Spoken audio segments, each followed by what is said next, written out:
This is AV SuperFriends Off the Rails, an almost regularly scheduled open discussion on audio and video in higher education. We'll sound off about our most brilliant ideas, our dumbest mistakes, and everything in between. And because this conversation will almost certainly go off the rails at some point, we'll end up covering just about everything else.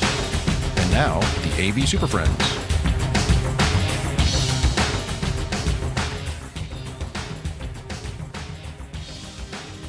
For March 21st, 2025, it's the best-sounding podcast in higher ed. This is the AV SuperFriends Off the Rails, episode number 106. And now proud to announce we are now fully powered by AI, probably. Completely.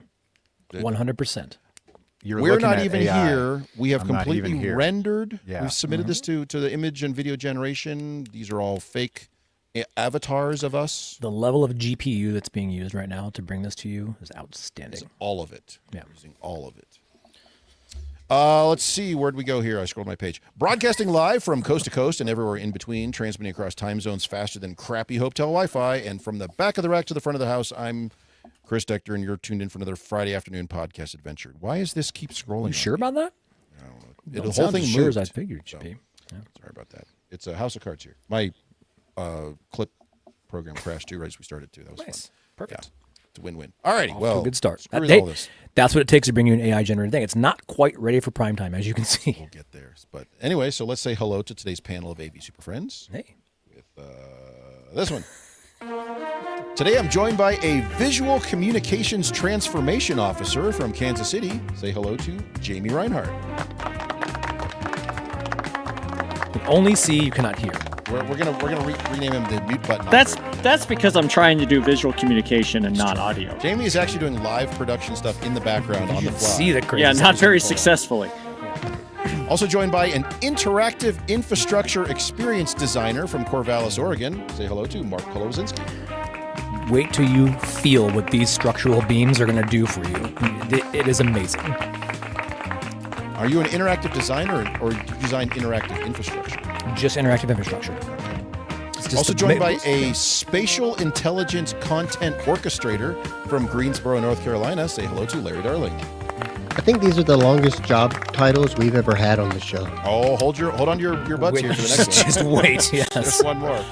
And we're joined by our Vice President for Spatial Experience Monetization from Bowling Green, Kentucky, Wow. Mr. Justin Rexing. Space is cool. Talk about price per square foot here. Dude. You know, what that's we're getting into. You actually created something real again. I think that's 2 weeks in a row that's an actual real thing. These are all real. I'm pretty sure all of these are Yeah. sort of like, close. That's me. Yeah. How much does it cost for virtual space right now, Justin? Give me an update on the market. What are we talking about? Per pixel. Price per It's pixel. high dollar because it just got tariffed. No, it's in so- Bitcoin, though. Not in dollars. Well, yeah. Don't price it in Well, dollars. that's- I don't care about that. Give me how many sats per pixel? How many sats 7. per cubic inch of air? 7 Wait, what? sats per pixel. Yeah. Pretty cheap then. All right, cool. We're in. Let's go. Sats? I don't even know what a sat like. It's a neither. Satoshi. All right. Well, anyway, how on many- today's show, we're going to discuss getting a seat at the table in large capital projects and also AV as the metaphorical canary in the coal mine for network issues. But first, not the news, some housekeeping. So if you're listening to this as a recorded MP3, we do stream live on Fridays at about 3:30 Eastern, 12:30 Pacific, or whenever we all get our act together. You can join us live on Twitter, LinkedIn, YouTube, and Blue Sky when they eventually support streaming, which they still don't, oddly enough. If you can't join us live, we still want you to connect with us on the social. So follow us on Twitter, LinkedIn, YouTube, and Blue Sky and all that fun stuff. Please don't forget to spread the word. Share this podcast with your friends, colleagues, enemies, perfect strangers, anyone who might enjoy it. If you could tackle people while you're waiting in line at where we are at the grocery store, tackle them, push all their stuff off the self-checkout, and start telling them about AV SuperFriends. That would be fantastic. If you ever see somebody's phone just on and left there, take it and just subscribe.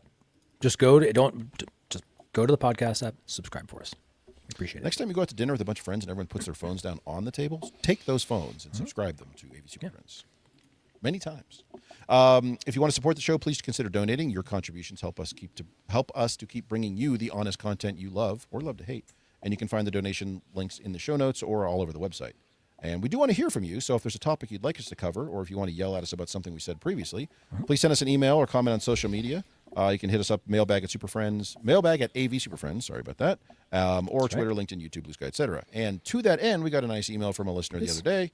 most of which are just We sales did? pitches and odd. We did. We get all We get a lot of stuff that comes in the mail, but every once in a while a gem comes through, and this one was. and was this nice. one was Yeah. following up on our conversation we had 3 episodes ago Whenever about it was. PTP and clocking and timing and all that fun stuff.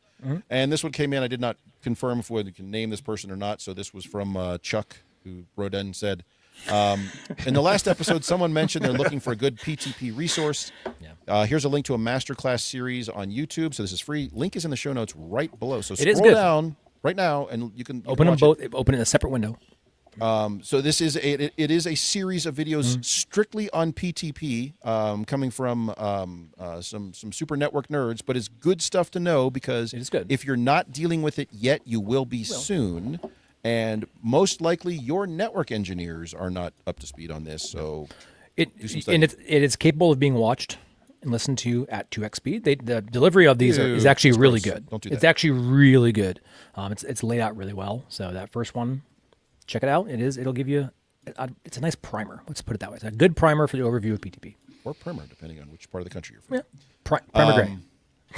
So yes, there's this, it links in the show notes, and it's a 3-part series on PTP and all about trying to get PTP wedged through your network appropriately. So, so thanks to get our yourself 2 clocks. listener there who reached out with that resource. It's a good one and definitely worth your time. Stop what you're doing for the next 3 hours. We'll wait. You'll be better off. All right. Well, let's see. Let me move this back over to this window so I can see what's going on. And let's go on to the news. So, because you've been waiting for it all week, and everyone loves to hear Justin sing along.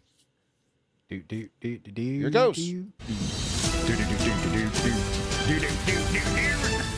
Yeah. So this isn't so much a news story as much as it's just a simple product press release. But sometimes, like, fiction meets reality. It does. So Stranger than fiction. we have been running, let's just call them the fake product commercials for the last couple of years by a made-up company called Independent Amalgamated. You Wait, can what? head right over Hold to- the phone. You can head right over to independentamalgamated.com, and you can Yeah, see they've all never the fine paid products us. I have not received any money. No spatial monetization or anything. there. That's up to you to monetize that space. Yes. I haven't been So able to this do comes that. from the folks at Comprehensive, who make all sorts of little widgets, tchotchkes, adapters, cables, all sorts of stuff over there. They're announcing their new Transformer cable series. Does it come And- with the noise? Yes. We have like a And the way they phrase this is very similar to stuff that we've used in the past about some of our just straight up nonsense, where it says, Larry, use the other link, actually. Not that. That link is terrible and gives me cancer. But that link shows all of the bad cables, not You get all just of the it. one. Yeah. What? No, this link? Anyway. Yeah. Sorry. Oh, put the this other is- one up there too. that one. Equal Anyway, opportunity. There you go. So the way they describe some of these, basically, it's a cable. It comes with like little adapters on the end, so you can use it in multiple ways and multiple formats and that sort of thing. But the way they describe it is a little interesting. For example, transforms a USB 5G USB-C to USB-C cable, or to USB-C into a USB-C you read that to right. HDMI, You read it correct. and back again. Yes. So it's a It's What? a USB cable that transforms Yeah. itself. It reminds me very much of the balanced to unbalanced and then back again that we then had. back again. Yeah, the independent amalgamated audio bridge and widget. So Justin, I will Yeah. try reading that again because I failed Does at it really have a transformer? but It you read it transforms. right. Transforms from a USB 5G, USB-C to USB-C, into USB-C to HDMI, and back again. It does say back again. It It does say actually back literally again. says that shit. Think about right that. There.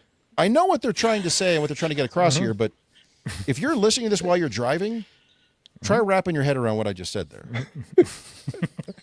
I'm looking at it. Why would you design this in your system? Like, You what is can- this used if for? you It's come- a troubleshooter. It's a yes. keep it in your toolbox.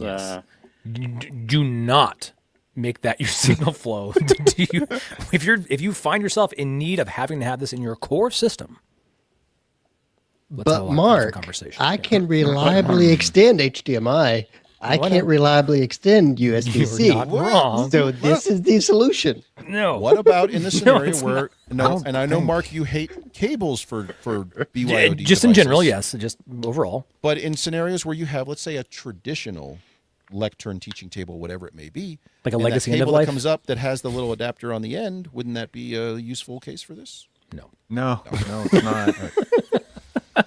You're talking about an adapter? Is that what you're trying to get to here? That's Just what an it adapter. says. It's an adapter and then goes back somehow. I'm not sure what the back again part means. So is the this words- a cable or is this an adapter? What's going on here? I'm Yeah. not The sure words- what's happening. The words are confusing, but What's happening right now? what else is stop. confusing Just is make the it stop. pictures. How is this news?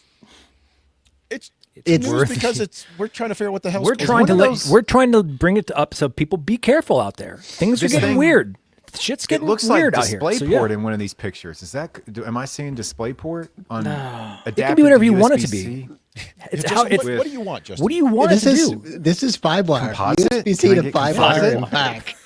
If you extract those pins manually, you can make and 5 recrimp them. Component? Can I get my RGB with sync on green? I'm sure there's a salesperson that'll say yes. Yes. And back again.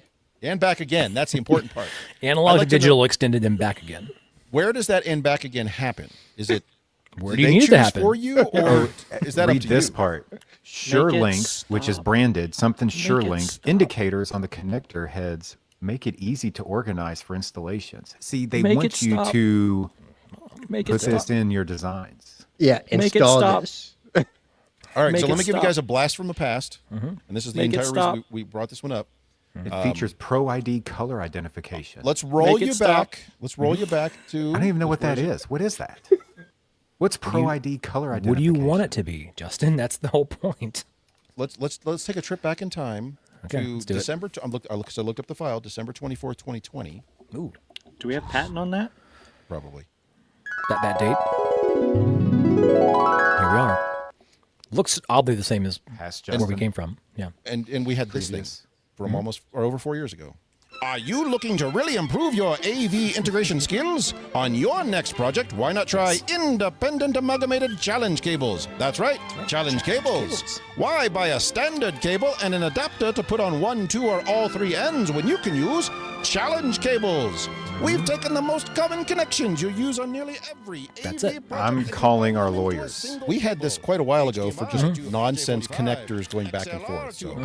Somebody at Comprehensive's going, "Damn it, they found it!" No. It's just weird. I get it. Sometimes truth is stranger than fiction. Okay, who wants to order one just to test it and see if it actually works?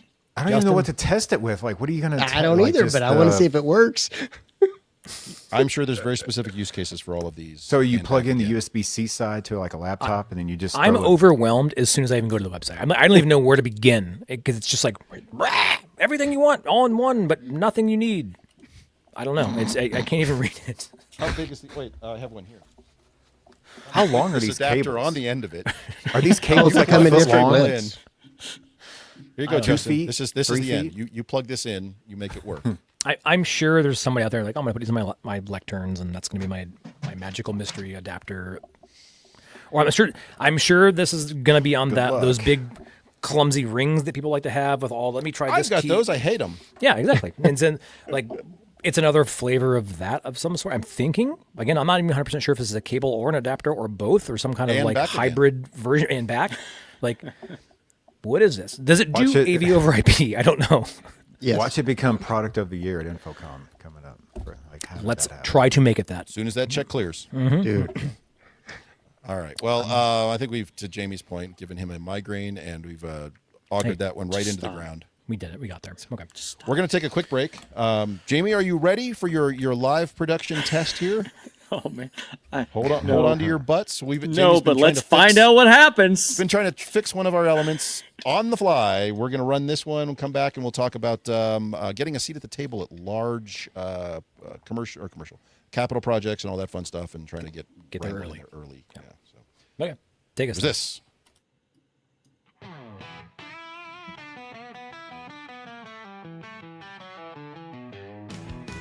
The AV SuperFriends are sponsored by Computer Comforts Incorporated. CCI has been building tech furniture for the education market since 1987. Instructor lecterns, computer lab tables, collaborative tables, and active learning clusters are just a few of the many innovative products made by CCI. Speaking of lecterns, Computer Comforts has just released Evolve. If you're looking to future-proof your classroom, Evolve is the Swiss Army knife of lecterns. Seriously, this flexible lectern does it all. Not only is Evolve sit to stand and ADA compliant, it's also packed with tech-friendly features. And the best part, it ships fully assembled and ready for action. Check out the 90-second video to see all the options. Visit computercomforts.com/evolve.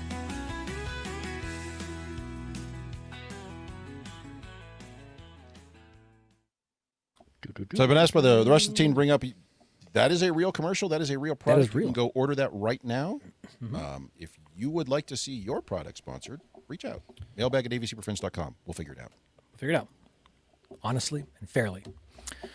It's happening. That's a real company too. They are It's a real. real company. Yeah. Check them out. Cool. And back again. All right. And back. Yeah.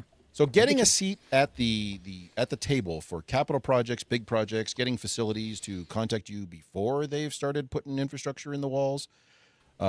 Mark, I know you guys have had good success with this, Don in particular, by physically fighting his way into meetings and tackling people and it's pretty tickling much, them until they let you speak. You know, effectively the like when they announce like tickets or something, and the lines show up and people are out there camping. That's just what we do. We know when their meeting schedule is. We just set up the night before. We're just out there. Oh, I thought you were going to say, they're going to build a new building in that empty field. And you Yeah, guys we just Yeah. camp. I thought, It's like a dead concert. Yeah, exactly. I thought you were a scalper. Well, depends. What we're talking about. Wrong. Two. I got two. How many you need? Two. No. I got two. These are up front. These are at the table. I got two at the table. Yeah, these are at the table. 2 boxes at the table. I think it's a little bit of a history story. How we got there. If we are there ever, I don't know. How did you got there? How did we got there? I think we getted there by first becoming reputable in some way, creating those relationships with folks, and being able to, one, come to the table with like, this is what it's going to cost, because that's how we kind of, I think, got into it. What's it going to cost us to do all this stuff? You guys have all these learning spaces. We don't know what the number is. Can you like tell us what that is? And then through years and iterative process around that, they're like, this is a lot of stuff you guys are doing. It probably requires infrastructure and a well-documented thing. So I think we've kind of to get there. It probably does, right? And so, or we've also had the version of that. Some other outside firm is doing it, and then it doesn't align with our bill of materials. And so we're in the heat of the moment, the day before classes are beginning, try to like bring it all in there. So we've all come out of those days. But fundamentally, I think it's how do we work well? How do we provide leadership to like all these things and bring our needs to the table and be able to have an honest conversation? And we weren't perfect. We had to all the growing pains and learn process, construction process, and all that. And so I don't think it's an immediate like, here's one silver bullet that's going to get you there. But it is, I think, about relationships, right? Being honest, also being able to be wrong and be at the table and be trusted. I think gaining the trust of your organization to get there, right? And so that's kind of how we were able to, over 10 years, become a trusted partner, being there at the beginning. We have since gone way further and have worked with our larger facilities groups and network services groups to put together really strong Division 27. It's always iterative, it's always growing, but we have kind of supporting documents that go along with that, right? So it's been acknowledged that we are a part of the construction process now, and it wasn't always that way. And so I'll kind of pause there and let you all kind of say, well, how has your experience been? Similar. Opposite? Similar? Okay. No, it's similar. One variable that you didn't mention that I think is key is that when you're in these meetings and you're at the table with a design team, the quicker that you can solve the problems and more efficiently solving those problems, the more you're valued. And I think that's where if you're causing problems or it seems like you're saying no a lot, you're going to get booted from the table. But if there's no trophies for finding problems. Well, you can find the problem, but if you do, you should better have a solution. You need to come to the table. So being acknowledged as a solution provider, right? Like, and I think that definitely goes a long way. That's because part of my role is basically an inside consultant to WKU, and if I can solve problems by creating less cost on projects because you're not hiring a consultant, and looking out for the client and looking out for the students, which let's face it, a lot of these meetings that I've been a part of, no one really talks about the student experience. They talk about what is interested in themselves. So if you have faculty or administration at the table, they're worried about lecterns, they're worried about the front teaching wall, they're worried about where the bathrooms are, they're worried about all these other things, but no one's there for the student. right? You have to be that Chris, advocate. Right? Make sure the bathroom's next to my office. Make sure my office is next to the classroom. I want everything to be on the same level. I don't want to have to be on the elevator. We've heard all these things in meetings before. Can we just put your office in the bathroom? Would that help? That's kind of what I was going to lead. That's where that's they what it need to takes. go. That stall all the way down the end is pretty spacious. And we're going to vent everything right into your office. Like it's right lovely. there. But I think that it's important because I think maybe folks don't see that as part of their job. Like I think we all have different titles and all that, but in that construction process, it is on you to bring the voice of that student and that instructor to that construction meeting. Because usually you look around the table, you don't see the instructors or the students there, right? And so you have to be that conduit of experience. Now, maybe in like an early on exploratory meeting, but when we get into actual process, they're not going to be there. They don't have a voice. And so taking the pile of stuff and all the technology and equating that to an experience. And it's not necessarily, it's just this is the what's, it's the whys we're doing these what's to begin with, right? And so, and explaining why something needs to be done a certain way also helps, gain trust over time. Like Mark said, don't just, well, this is how it has to be. Well, if you explain why, then people will have more buy-in to what you're saying. I think that's a key point about going back to the user experience, because oftentimes in these meetings, you'll have the deans or some instructors in there, and they'll talk about the room from their experience. But some of the design choices that are being discussed, from our knowledge and our background, we know we're adding cognitive load to the students. Like if we have a completely glass room that seats, 100 people, we're going to have a hard time controlling the acoustics in that space, and it's going to make the students' experience worse. And so being able to speak up when there are those opportunities, and that's another thing Mark mentioned about just building trust. You're going to have opportunities when you can make a meaningful impact, whether it's saving the university money, stepping in when something isn't ADA compliant, and you can stop it before it becomes a huge issue. You just have to be prepared for when those opportunities are there, and know that it's going to be a long process to get the seat at the table. It can be a long process, and it can be ugly at times, right? And so it can also be where you're sitting through meetings and you're not really saying anything for 3 weeks or 4 weeks because they're talking about roof problem, but you have to have a seat at the table because you got to be there. And I think early on in the process, if you don't have a mature kind of PM process in your organizations, it may feel like you're in a lot of meetings you don't need to be a part of. But look at that as an opportunity to understand, learn more, and grow on that, and like grow from it. To be informed of how other decisions are impacting where you may be. You may be in a meeting and say, hey, they'll open up a file and look at it, and they're going to change plumbing. And it's going to have a direct impact, and you'll see infrastructure moving. Like, just become more informed. And kind of going back to the trust piece and kind of learning that is the PMs often are not as fluent in the technology at all. It may sound shocking. They don't know. They don't know to speak. They need you to be that advocate on what are they, why are they doing it, and bring all that to the table. They don't want to have to go through that with a fine tooth comb. They're hoping that you're going to do that. So you will take on more work. Yeah, most of these meetings aren't about the electronics either. It's about It's never about sizing the room and the Yeah. systems and the plumbing correctly, so the experience is what you're trying to get when you design the electronics, and that's what people care about. And oftentimes it is, let's face it, consultants, integrators, architects, they're not in the business of telling you can't have it, right? And so some of these, especially in the discovery meetings, those are the ones I really wish I got invited to more. Because the discovery is usually some secret back room, we might, maybe not meeting that is hard to find. And during those phases, you'll have we're going to have this room and it's got 400 people, and let's do active learning. And a lot of times, whoever the representative for building technology who's there, it is not in their best. Look, they're like, oh, okay, well, we could do that. Well, we can do that too. Yeah. And that's when you get in those flexible rooms that are really difficult to maintain. From your own experiences, even if you don't have an in-house integration, maybe you're just support and somebody else puts it in for you, but you have to support this thing long term. And you can come in and say, look, when you have a room that can rotate and has a screen on every wall and a camera on every wall, it sounds like a great idea, but you guys have never liked it. And usually somebody in that room that's from your institution will say, oh, yep, okay.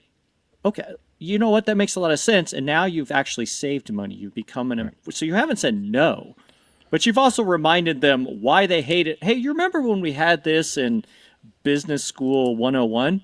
Yeah, that sucked. Yeah. Do we want to do that again? Right. Yeah. But really, we found it really difficult to get that initial invite. It was always, substantially complete. Why don't you come in and put in the AV? Whoa, hold on. Time out. What do you mean? And we started getting invited earlier and earlier. Sometimes you don't get invited and have to be mean, but Not all organizations are going to be mature enough to even be able to do that. Right. And so maybe you're not going to have the bandwidth to go and be a part of every meeting, but it's something that we should all stretch and kind of become more involved. And if you definitely reach out to your capital projects team and try to find out what the upcoming schedules are. If nothing else, just introduce yourself. Say, I'm doing this. I'm trying to make sure that our needs are being met, and just start there. If you don't have an active rapport at this point. Yeah, and I've lucked out that I am in the construction meetings and the planning meetings and those. The part of the process I wish I was more involved in, and probably the same meetings Jamie's talking about, is when you meet with the instructors and develop the narratives about what the rooms are going to be used for. Because I get that programming meeting, but even before that, like just finding out what their vision for the department is, for the college is, like to get to that level to find out. Those are the meetings I'm still trying to figure out when those happen and how I can get involved in those. Usually, yeah. So correct, Larry. Usually when you walk into a building and you look around, you're like, how the hell did that happen? That usually started in programming. And that's where you can catch those stupid mistakes, right? And oftentimes early on, you're going to show up in a room and somebody's going to pretend that they already have your job. Yeah. They've already been paid as part of the project, and they are here. They're the integrator, they're the consultant, all that stuff, and they're already part of that package. And let it be. That's fine. You're not going to solve that contract problem in this immediate piece, right? It's not going to happen. You're not going to change the signing of whatever that contract was, but you can begin, right? And let there be healthy conflict. That's okay. Like do the whole thing, but understand that outside agencies looking for different things. They're profit motivated. It's a different animal. State-run schools, things that our reasoning for being there is not necessarily profit motivated, right? And technically, our jobs are not just to like buy stuff and put things in. We're there for that experience and the support of that experience. It's a different version and a different kind of glass to be viewing this through, and that's where you're the advocate. It's not about just buying and putting things in. It's a how do we do it sustainably and in a responsible way. The kind of ITSM standard. Don't do something once you're not willing to do a million times. Making sure our best interest is carried as part of the project for this one and hopefully the next one, and we can get better and better and better at it. And realize most of the time, the design team does not think about ongoing support. And that's true for not only AV, but for all IT systems and facilities, because facilities has the same issues that we do is like, no, we're not going to work on that light at 30 feet in the air. That's $10,000. You're not going to import these rare European wacky-do LED lights with like I got to put my teak. lift on marble. I can't get it up. Not happening. Right. So there's problems. So that there should be some engagement there with those stakeholders in the design process. And if you're not being engaged, then that's process is probably broken. Yeah. And it's a process, just like you said, Justin, and it's not perfect at times. But the more you can do for you and your immediate organization to be involved, and don't go it alone. Bring backup and friends when you can. Never go to these meetings alone. Yeah, like because if you say one thing, it's going to get construed. There's no one there to back you up. They could corner you. There's weird things could happen. Absolutely, bring if you some can bring champions other with you. folks in when you can, because maybe you'll hear something one way and they'll hear it a different way. And being able to provide that in those different perspectives is important, especially as you're doing your needs analysis and you're taking your notes and you're putting that piece together. Having more eyes and ears in that is worth it every time. I'll miss things and other people will miss things as well. And so it's about like doing our best we can to gain that trust, right? So then once we've kind of built that trust, you'll see that your project management, your teams will then become more committed and will build on that, and they'll kind of keep you in mind and bring you in the process earlier and earlier, to the point where you maybe find yourself writing actual construction documents. And I think that's, it just takes a while, and I think it takes a level to like mature through that. And we don't have it perfect. I don't know if anybody has it absolutely perfect, but it's all about relationships. Chris, how wrong are we? So as somebody, You have it all I was gonna perfect, say, I'm sure. Let's go. Yeah, it's great. As somebody who started this from zero, at a new institution where there was very, very, very little. Zero is not fair. 1 maybe. There was very little engagement with IT stakeholders on on capital projects in particular. They would there would be those initial meetings. Hey, we're going to do a new building. Oh yeah, we want your feedback. Blah blah blah. But a few minutes ago we talked about facilities has the same issues. I was talking with our lead electrician on campus, and he likes to point out where somebody spec'd in the little 3-inch halogen fixtures 25 feet off the ground in sheetrock with no access, that the entire service model is to go take the thing out and try to reach your hand in there. And it's ridiculous. So it's not just us. It happens to everybody. But as somebody, I started this process at Wyoming from scratch. There was very little engagement on that. And what engagement was there, I think, was probably half-hearted at best or just straight up ignored. Because I'll be brutally honest, and you guys correct me if it's different in your institutions, but every place I have worked, which is all of them, IT is never considered to be a true stakeholder in a capital project. IT is there to just make the thing go. Get out of here. Go away. It's not your building. You are not responsible for it. You are not even considered. We are furniture that's brought in after the fact. And I would correct. And kind of more to Mark's point, I think we are considered a stakeholder, not to go against what Chris said, but like mirroring what Chris said at the very end when they realize they need something to work, and then we're told that we have to make it work. Yeah, but you're there as no the planning. technology janitor. You're not there. Yeah, as exactly. Right. So that's not really. I'm saying a true stakeholder. They're not engaging us correctly as a correct. stakeholder. They will ask for your input for a building that can be done in 3 years. Oh, thanks, Justin. Who knows what they do with that? They throw it away. And never hear from them again. And they call you and like, hey, we need help. Yeah, this building's opening in 30 days. Can you come install the technology? Anyway, it takes multiple years to kind of build that trust in your campus architect, in your facilities team, in your design team. It's not something that will happen overnight. It will take a long, long time to get there. It doesn't matter how many IT directors you have sitting in meetings, they're ignoring everything you say because it's not your building. You are not the state. They want to talk to the history department or the physics department or those folks and then move on from there. And then invariably it ends up boiling down to the 1 or 2 people from that group who is kind of like the voice of the customer. Mm-hmm. And as evidenced on our smaller projects, when we're working directly with departments, oftentimes they don't know what they want. They kind of have a vision or they have some sort of concept in mind or something they've seen elsewhere or whatever. And it's up to us to kind of interpret that. Well, now imagine someone else is doing that on your behalf who's most often, and correct me on this, guys, not even physically there. They're on the frickin' phone somewhere. So how much are they actually paying attention? It's a challenge all the way through. That said, you can by working and doing well on small projects, helping them out on things. Mark, you mentioned being a solution provider, not solutions in the IT sense of we're bringing the solution, but fixing issues that come up, knowing what you are talking about, having your standards and things identified, being able to speak their language. They love when the fact that you rattle off, where things are. I need this at 48 AFF. I need this, 60 inches AFF on center. I need, 1.25 inches EMT.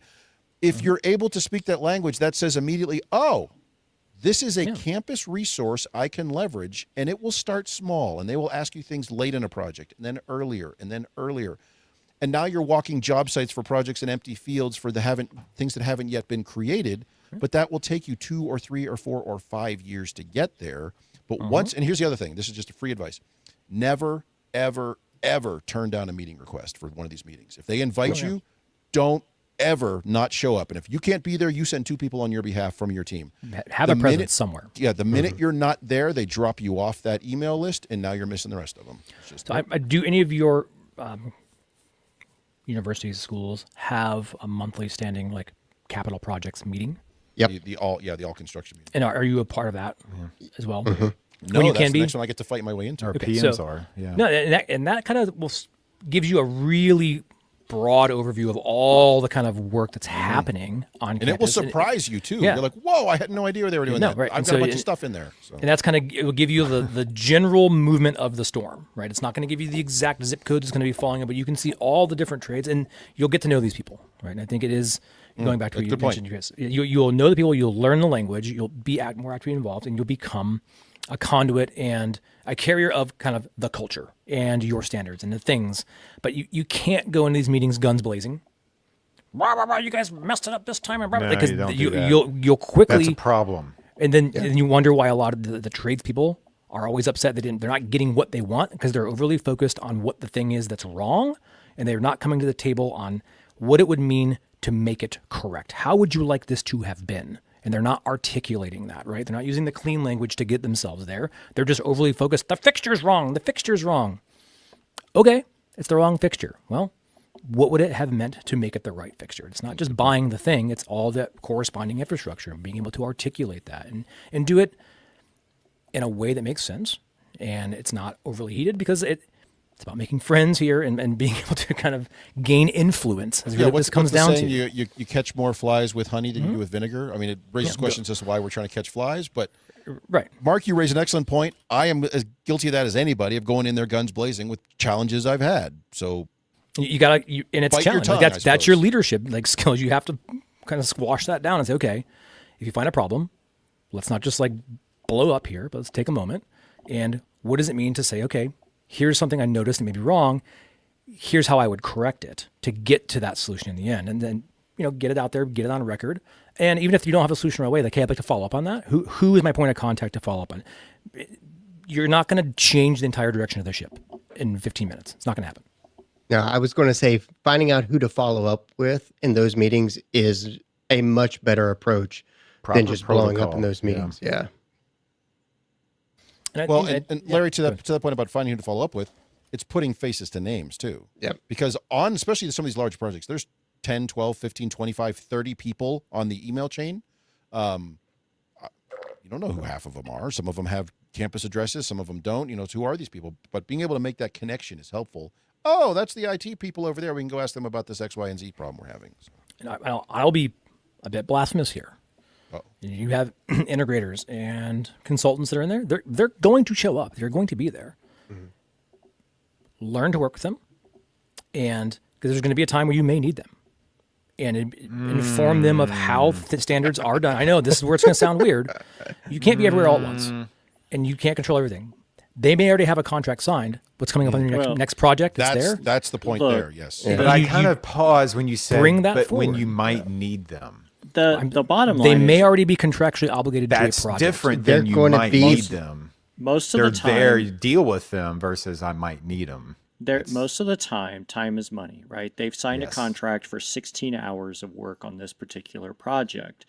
And if you become an idea and a partner with them, they can offload some of that time to you to give you more time on the other end. If they don't have to come up with one lines because you're going to do it, or you already have a standard kit, now they don't have to come up with it. So that's an hour of work that they're not using, but you will run into this thing, and you have to understand the contracts and how some of them are written. You can't just demand a meeting because time is money, and they may have already eaten all of their time. And it's not that they don't want to, it's they're not getting paid. Change order is what it And results in. and so you just kind of have to understand some of how their side works. I have found that most of the time it is a design team. The architects and the consultants, whether it's the MEP or the AV or the technology, and recently the network itself is so ingrained in the everyday operation of everything in that building that, and Mark said it earlier, the Division 27, and that's a whole nother topic on its own. But if you can somehow get yourself into that, and you are on the network also, you also get to help drive where things go because HVAC is on the network, lighting is on the network, right? So there's all these things that we are now even a more stakeholder than we used to be. So get in there. But It is a design team. You'll hear that a lot. The design team made this decision, and sometimes you get a hard-headed person, a hard-headed architect, a hard-headed consultant, and then just cut your losses, right? Move on. Justin has great stories on this, but You've all heard them. a lot of times if it's a Still got to repetitive, support that building, dude. it's a repetitive contract. Usually the consultant's hired on all of the projects. So if you can get They're a nice part of the relationship contract. with them, there you go. I mean, I've had follow up after projects where consultants say, "Hey, we realized that we had some problems with this. You know, what would this look like if we kind of did it this way or that way? Like we want to we get, listen to you." yeah. But again, sometimes the ship has already sailed. There's just no way around it, right? And it's already contractually going to happen, and you'll see more of that early on as you're kind of gaining and building these muscles and going through. But we've had a lot of firms come back and say, "Oh, we now know that these are your standard things," and they know what that means, and then they take that, and you'll notice the quality of those initial designs will improve. Like because you've gone out of your way, you've given those standards, you've articulated it, and I'll be honest, like the Division 27 is always a work in progress. I don't have every little nut, bolt, path, everything called out exactly as it needs to be, and sometimes there's an interpretation that has to happen, right? Yeah. And projects are living, breathing things. Like they're gonna have changes, and it's okay. Allow those changes to happen, learn from them, move forward, make friends, and be better off. Yeah. And I think one of the key parts here, sometimes it's just the fact, oh, we didn't know you existed. Yeah. That is a very fair point, Jamie. That We didn't know you existed. You have an internal team? What? or And so- they'll be handed one of your standards documents from 7 or 8 years ago. They're like, "Yeah, we have your standards. It's right here." Yeah, you'll find It's those just are a still list of floating equipment out there. With It's the just a list of NPS 100 on it? Yeah, it's just equipment. You're like, what? Yeah. And like, if that's nothing else. Take away nothing else from this. It's not about the stuff. Nope. No, it's, Nothing you're doing in these initial meetings have anything to do with your stuff. Focus on infrastructure. Focus on that stuff. The bill of materials for the endpoints is irrelevant.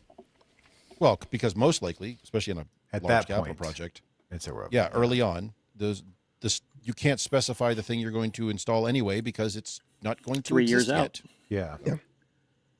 Exactly. And so and we've had folks show up and like, hey, we know your standards this, and they'll rattle off a bunch of equipment. It's like, yeah, I guess we've used some of that stuff, but that's not speaking to our infrastructure standards. Can we please focus this time today on making sure our infrastructure is right? Because that's the thing we have very limited time to get right.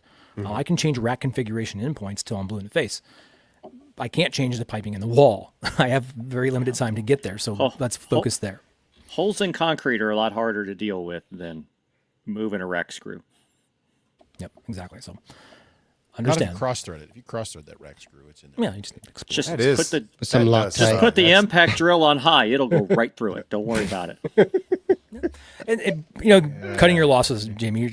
You laugh, but know when it's Sometimes worth fighting you just- for. Know what's worth fighting for and what's not worth fighting for. Yeah. Fix it in post. Sometimes you have Yes. to let it break and let the consultant do its own thing, and then you don't support Yep. the building, and then it all falls down. Do not You've heard lose us say progress before, right? because you're There's looking the for I perfection. told you so principle in some places. Like, I told you that was a dumb idea. It's in this email and documentation. So, yeah. So I'll come back and help fix it. I will. But I want you to acknowledge that I told you so. And sometimes you just got to get to that point. You can't one get thing- everything you want. document Where would you well. put it all? Yeah. If you document thing's- things well, that when problems are brought up, like, yeah, that was in my 5,000 word document about all the problems that I wrote 7 months ago. That's too many words. That's true. Yeah, no one's reading that. I'm not reading that. I don't even want to read that. There was a lot of I problems. want bullet points. But no more I than want to say 6 characters. The goal is not to be nitpicky and point out every mistake. Again, that's not the goal here. That gets you uninvited quickly. Yes, that's not how you get a seat at the table. It's, are you providing solutions? Are you providing them timely? Are you providing them cost effective? Are you carrying your standards of support forward into the project? It has to be yes to all those, because that's what your goal is, right? Your goal is not just there to stomp your feet because you're getting the wrong lighting fixture. That's not what you want to be doing. One thing that came up a few minutes ago, and I can't remember who said it, so I'm going to say it was Larry, that guy. Jamie. It was Ringo. It was Chuck. Chuck did it. That you need to get friendly with the consultants, with the integrators, with you, because the universities, once they hire an architect hires a consultant, and there's a bid process for integrators, and they usually don't involve you, which is always fun, because it's not really run by them. But universities find their favorite architects. Just like us, if they have a outside contractor, in their case an architect, that they liked working with, they will hire them again and go back to them time and time again for future projects. Those same architects have consulting firms that they like working with and go back to time and time again. So the more you get to know these people, or at least maintain some level of friendly rapport with, and they get to recognize you as a potential resource, that will only build positive experiences on future large capital projects. I've been included in more of these meetings because of the consultant or the architect that I have. Yeah, where's that because of our Jamie guy? Why campus isn't he on leadership. this call? I'm sending Yes. an email real quick. Yeah. Exactly. I'll all of a sudden be like, hey, I got this thing coming up. Were you invited? Nope, you are now. And I think so that Don't skip those relationship, meetings. yes, skip it 'em. comes back. it's that economy of scale though too. And this is what I said, Justin, you said needing them in kind of that whole piece, and then you kind of brought it up. It may not be everybody's job here to provide 400 hours of CAD work for that project, right? It may not be your actual job to do that. And it'd be nice to know that the consultant who's been brought in with their design team, and that's what they're being paid for, that are doing it in a way that meets your standard. And let them scale. They're been paid. And there's going to be times when you need that work to be done, and it's going to be nice to know that they have your best interest in mind as they're doing it. Pretty sure Justin's doing CAD right now. So he's doing right now. He's doing 700 hours. He's always doing CAD. I'm actually literally trying to finish this shit right now. I know. So, It's all yes, you're he doing. is doing CAD. That's your job. And so It just amused me. Mark's talking about CAD. Everybody's He's looking everybody's like, slightly oh, off CAD's your camera. job. No, it's planning the infrastructure for all of IT for every capital Gotcha. construction And you're project a visual Which is person, CAD. so you plan it visually My tool in CAD. I get that. Yeah. is CAD. My job is not my tool. right. Your job is you are the vice president for spatial experience monetization. Yes. Which It's means probably CAD. pretty close to Satoshis per pixel to get it right. That's the success moving How forward. many cubic pixels per square inch? What? But this process I value because if I can get buy-in to what this document is with the people actually doing the work on site, everybody gets what they want in IT, and that's kind of critical to get all this correct.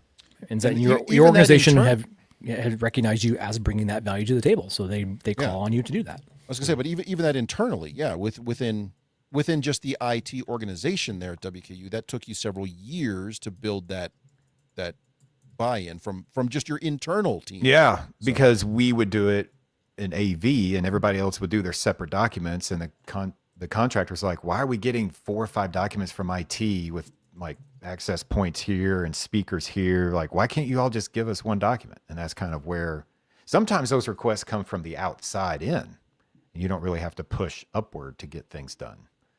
They just naturally happen. Stand on my shoulders. Don't push up.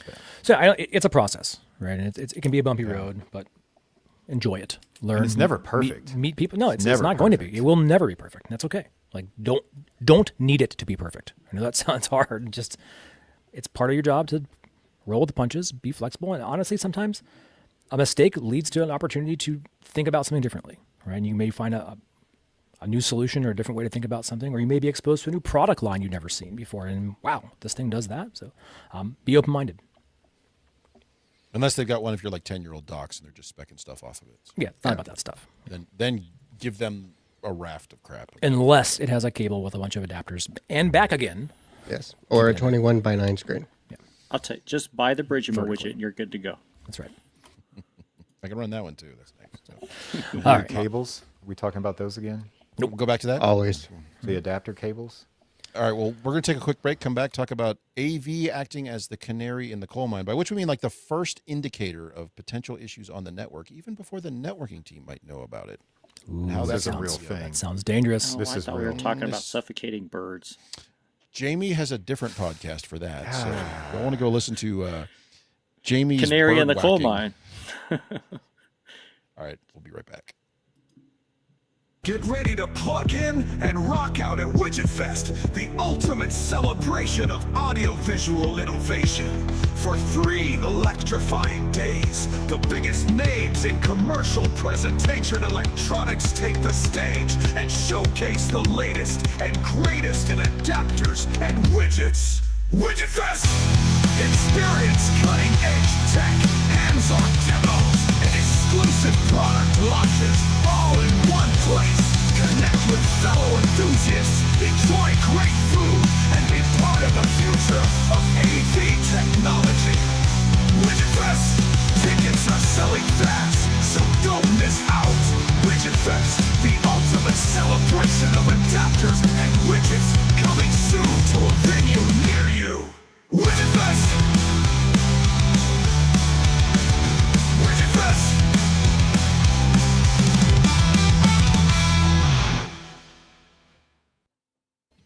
That is intensity in 10 cities. It's wild. I gotta tell you, if you Widget Fest last year was interesting. I did have to camp out for good seats, so get there early. Yeah, it's a big show. There's only so much you can take in a day. And my understanding is due to the pending lawsuits, they can't bring back the world's second largest playpen ball pit. So Yeah, there's a point of contention. Hey, I missed something. problems there. You missed everything, my friend. I missed Everything. Widget That I Fest. did. It was great. It's usually the case.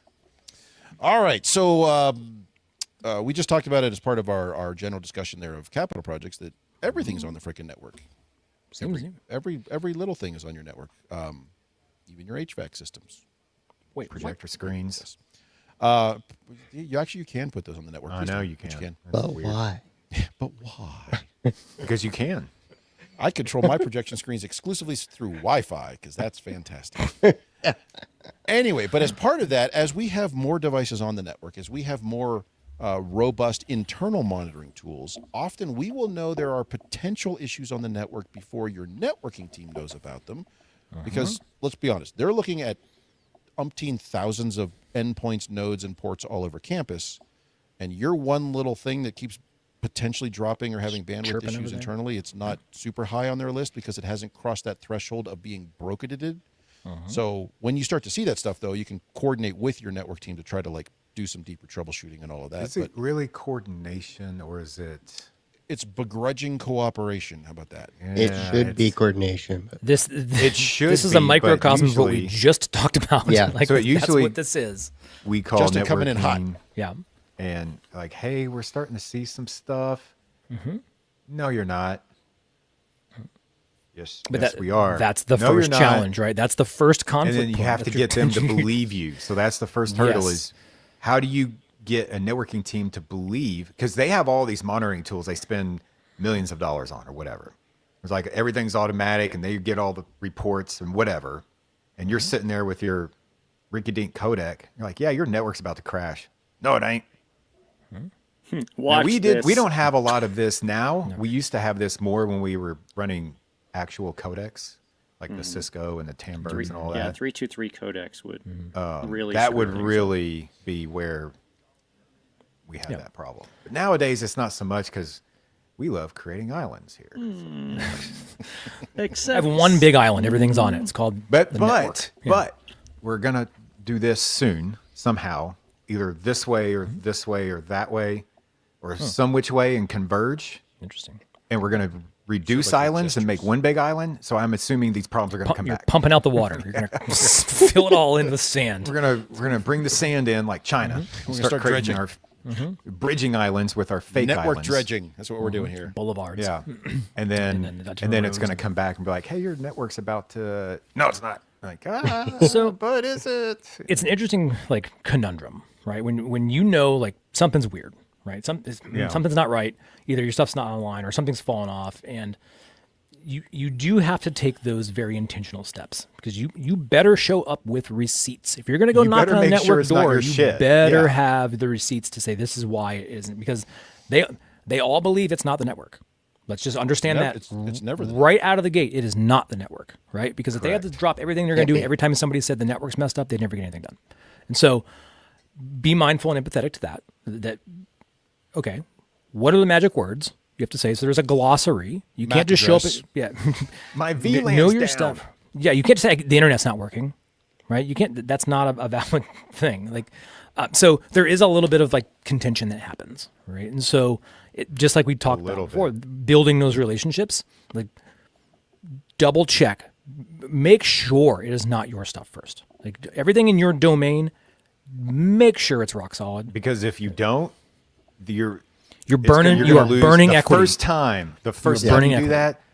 that, done. And so you You're got done. to you got to rebuild that relationship. And so, be willing to be wrong when you do reach out. Say, hey, we've looked at our stuff. There's still a chance, maybe here or there, but we wanted to let you know we're seeing X, Y, Z. Right? Make sure you give yourself an out, and because they will find it. They will find it. If it is one of your problems. Use words like, I think, maybe, possibly, perhaps. No. But But clearly articulate what you're seeing and show them how you're seeing it. And this is what it is, right? And so Don't come off definitive, maybe. I think Unless you this have needs an facts, example. but- you want an example? I'll give you an example. So, Jamie, you chime in because you have similar-ish architectures at times. So, we constrain our multicast within our racks and our stacks and our switches, right? We have worked with our core team to provide a scripting element per jack on the switch so that if there is a leaking of this multicast, we don't just see that proliferate across the building and kind of bring down things, right? We spanning tree, things of that nature. There has been times when that scripting, which we do not control, they do, have not been put in place. And it will have an impact, and we will see that on buildings and blades happen. As soon as we start to experience that, we'll unplug our thing right away, just to make. And if it still is proliferating, we know it's not us, but we will then reach out because we've experienced this before. Rapid spanning tree, multicast storm, all that stuff. Understand that to the point where in our project process now, it is a very clearly spelled out piece as we meet in locations to verify infrastructure. It is to make sure the scripting and all the security stuff outside of our switch domain is in place. Right? And it's not perfect. It's rather new actually.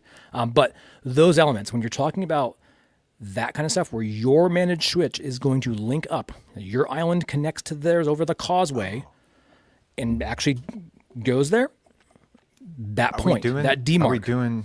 We're doing island stuff? I was just doing the island thing because I'm in doing private island Islandville. If I'm having a network issue, I wouldn't know unless I was in the room. How do I put me in an island? Can I And do maybe this not with this everybody software? is. Maybe not everybody will be the canary. But I think as you move to have more of a centrally managed core, and you're going to do Virtual what's called AV over IP backgrounds. on enterprise, I think you will see the opportunity to engage with these conversations with your core team to provide them more real-time insight into what's going on. So I got an error. It says, yeah, this feature is going to take a little bit more computing power than you got. You might as well not do that.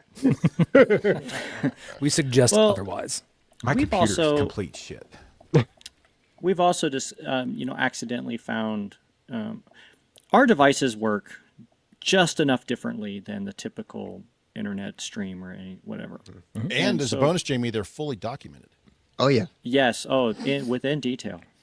And like one of the things that recently popped up for us is that our devices that accept PoE and want to power on, sometimes they want, what's the second check? It's like two-factor plus. checking.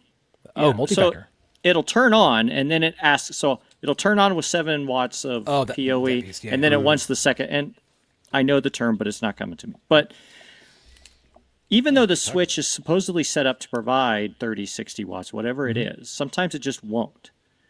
And Yeah, because didn't they're negotiate that when it turned on.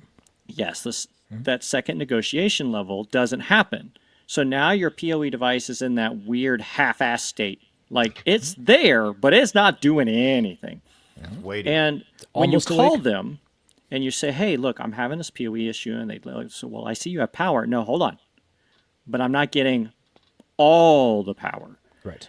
And now they've realized, oh, in our system, we don't have this triggered in that particular switch or that particular building or that particular stack, whatever it is. And it's something they just overlooked because up until that point, nobody ever needed more than 7.5 watts. Now they do. And it also, sometimes they even come back to like, oh, well, that's going to help us because we're about to redo the VoIP phones in there and they all require 15 or 20 or whatever it is. And this is just that symptom of the canary in the coal mine. Like, is there an issue here? I'm pretty sure that it's not me, but is it? Yep. And I think they're just small examples that we run into, especially if you're starting to put things on the enterprise network and you have you're working with your networking core, and they'll start to trust you after a while and be like, and then you, no, they do. They start to realize, hey, remember when we had this here it's acting like that again. They'll be like, oh yeah, okay, let's do this thing. So I do feel as though, because multicast and a lot of our thing is precision time, right? Yep. We don't get to have an overflow buffer. We don't get to have a spinning wheel. We don't get that. It's gone. It's there. It just doesn't work. Mm-hmm. And a lot of the way most of our devices work, there's that allocation. What that 80% success is 100% success. Mm-hmm. You got 80%, so you're good to go. But we need 99.9%. And they're not used to that. And sometimes we find the little gaps. We find that maybe the termination on that one particular patch point that was done 5 years ago is not good. But nobody else found it because they don't need it. Right. But we found it. So one example of that is, and this is not in higher ed, but on the integrator side of things, we were doing a big AV over IP deployment for a golf course over here, right next door. And the IT company we're working with is a really good IT company. We really trust them, blah, blah, blah. And we've never really had a problem with them. They never had a problem with us. And we were seeing some major issues on our AV over IP. And we knew it wasn't network configuration. It had to do with power. And so come to find out, after 3 or 4 days of troubleshooting these cables in the wall, it's like, guys, like, how are you troubleshooting the cables? Well, we're troubleshooting from here. Are you including the patch cables? They got a whole bag of patch cables that were bad, they found out, after testing from patch to patch instead of infrastructure to infrastructure. So that helped us gain some trust. And it could be maybe not network configuration. It could be hardware related that the network engineers don't know about, because network engineers aren't talking to the cabling crew, right? So it's... Well, we find we are highly reliant on like that whole like layer one stuff. Like needs to be rock solid, right? Yeah. And we work a lot with our contractors who provide that, and like building those relationships has been awesome. But understanding that, how do you go about like diagnosing problems? Do you? I try to use kind of that OSI model for us. Like we will start at that bottom and work our way up, instead of just going to like the most complicated thing at the top of that. The fucking application's broken. No, do like the easiest thing first. Do the easy stuff, like and troubleshoot your way up there, because in having that type of methodology, when you speak to your core team, goes a long way. And again, you're getting the seat at that table, right? And I think it's equally as important. Kind of what Mark said, explain all those steps that you've done to troubleshoot on your side. When you approach them with a problem, you'll get more buy-in that way, instead of just coming with a problem. This is, I'm experiencing this. This is what I've done. What do you think? Let me check some things. Yeah. I came to the harsh reality during this kind of discussion with them, is that we feel like all of our documentation, all of our training manuals and things say, well, QoS or this or that, and then, but when you start getting on at the enterprise level, some of that crap don't matter. It changes a little bit. But they know. And when you start saying, no, I swear to God, it's QoS, they're like, dude, we don't even do that. And they explain, now you have to ask the next question, well, okay, but you know what I'm trying to say, so how do you do that thing here? And they'll explain it to you. But I know at the first few times we tried to do this, it's like, by God, Dante says you have to do it this way. And they're like, yeah, on a home router, jackass. And so you kind of have to swallow it a little bit and be like, okay, I'm off my Netgear 4250 now. I am now on an enterprise level network. They're the professionals here.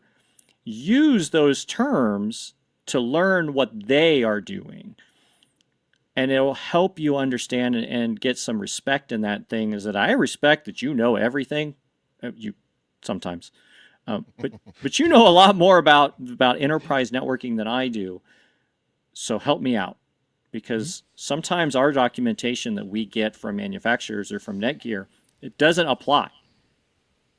And understand that and go to the table with the verbiage, but be ready to change that and ask for them to help clarify it. That's what's kind of smoothed over a lot of my problems, is that I quit insisting that Netgear is right. Because I'll tell you what, if you're a Cisco house and you go in and you say, well, Netgear said, they're going to laugh you right out the door. That is one thing I have found, is to go in with the problem and not the solution. So like if I'm having an issue, I don't say this is what Yeah, Dante here's what I'm says. experiencing, right? Yeah. Don't come in and say, This hey, is- your this or that is wrong. Yeah. Here's what we are experiencing. And you clearly articulate it, and then also share the steps you've taken to remedy that and where we're not having success. Take that to them and engage in that conversation and let them come to the table with a solution. Yep. So one thing This we're is- trying on with some limited spaces, it's kind of a sandbox, is landing some of my devices, my network endpoints into the networking team's monitoring system. They use SolarWinds, and I'm giving them information they need to start landing because they have never experienced or they have never worked with that. And if you talk with them about how they do monitoring, they can see all sorts of stuff, but they had to kind of build that based on their experiences because every network is slightly different. And, they have to, when this happens, so they can set thresholds and monitoring. But they've never worked with any of your gear, so they don't know how your gear behaves. And most of it is, let's be honest, pretty poorly documented as far as its network behavior and what it does. Or to Jamie's point, it doesn't do what they think it's doing, or it doesn't behave the same not a way as computer. other things. Correct. It's not an endpoint. It's not something they're familiar with. So I've been working on that process of here's two rooms that are very different in some ways, but very similar in others to kind of help eliminate some of those variables. Let's land this into your monitoring system and see how it behaves so you can start getting to know how it behaves on the network, getting to know what sort of traffic it's producing. So when you see spurious stuff, it's not immediately, it's some weird stuff the AV guys have put in. Maybe that's how it behaves, and we need to just turn that particular monitoring circuit off so it's not constantly barking at it. So this is a new process for us. We're working through this, but it is bearing some fruit from the standpoint of then we're leveraging the same tools that they are, and we can start looking at some of our own things as yet another tool in our toolbox for troubleshooting. Hey, we're seeing strange things here. Let me look at what they're saying. Oh yeah, it is this. So when you do talk to them, you're kind of on the same page there. So there's some give and take, but you do kind of have to kind of go hat in hand a bit. And understand that it's not a theirs versus ours game. And that oftentimes we may be the most informed person to be boots on the ground and eyes in the room to inform them and give them that information. You don't see them out just patrolling all the IDFs and MDFs everywhere, making sure things are working, inspecting bits and bytes.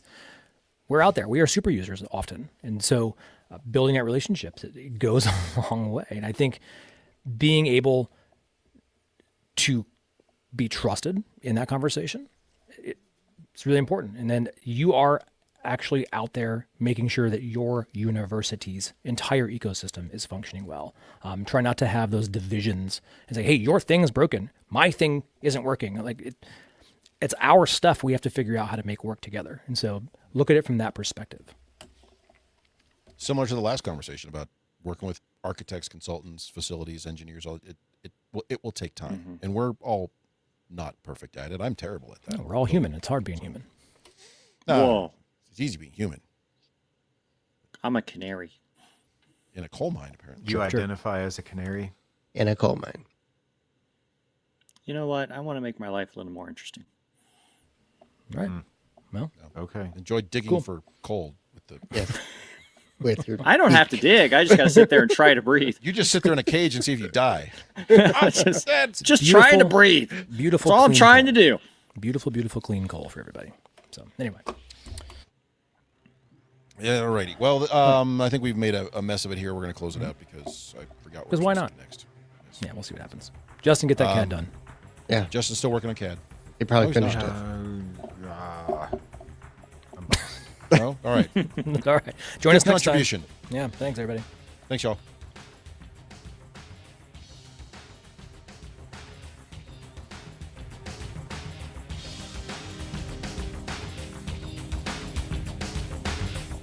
Well, we've managed to ruin yet another episode of AV SuperFriends Off the Rails. You can contact us with questions, topic ideas, or general complaints at mailbag@avsuperfriends.com. If you complain loud enough, we might just invite you on the show.